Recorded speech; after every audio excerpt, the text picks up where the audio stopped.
Hey guys, what's up? It's Lacey, and today I'm going to be sharing with you guys how I transformed these ugly, stained up rental countertops into these gorgeous faux soapstone marble countertops. Looks so good, you guys. I'm going to show you guys how we did it. This is what we're using.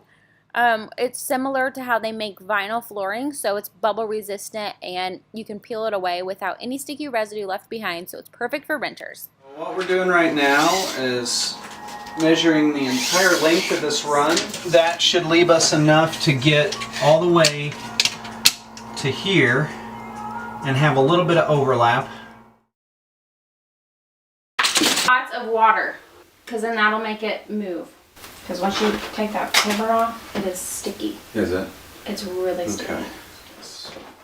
This is all funky because of this, so I mean, this is dead center. We can cut right here so this pops through. Yeah. We at least got that much.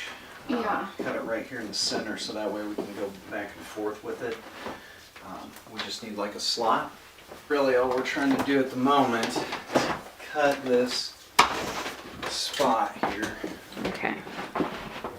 So we have to make the decision to go this way with it or up, and I'm starting to think that back down is going to be easier, and then we just cut off the bottom. We're going to have to get this angle cut. So you see how that we're getting a lot, we got our length now, I think, as we come down. So okay, the next part, I feel like we need to understand the water part. We would take the backing off, set it on the wet counter, and then squeegee it as you're going. Guys, meet Brandon. This is my boyfriend, and he is amazing. Right now, he's just trimming around the sink and down at the bottom to get rid of all the excess. That way it makes it easier to apply it to the counter. I'm scared. I know, me too, a little bit.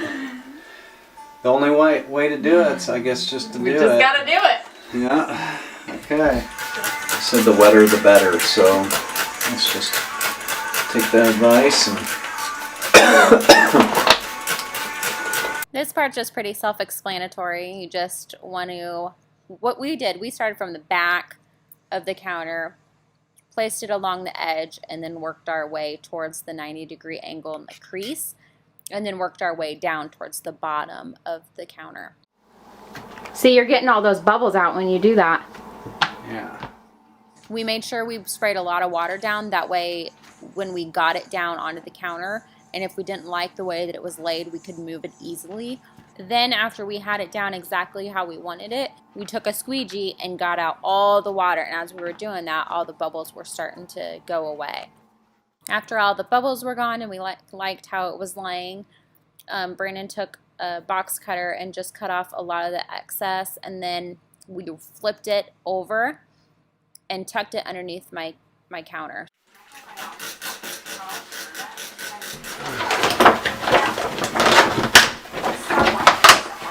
Trick is to follow the line perfect on the backsplash, and then the rest we'll figure out. But we gotta get this line here first before anything.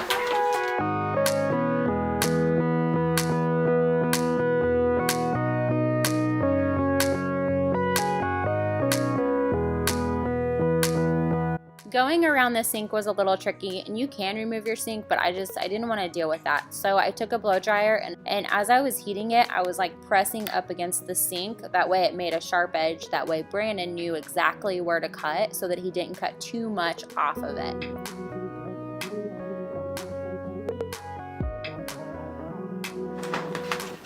And we followed the same steps for this little tiny part of the counter too. Unfortunately, my camera died and I didn't realize it until we already had the countertop on there. So Brandon's just squeegeeing it out. I was able to catch that on there. But here's what it looks like now, you guys. It's such a big difference. I'm really happy with the way that it turned out. And I guess when you remove this, there will be no sticky residue, which makes this perfect for renters. So all the links are going to be listed down below.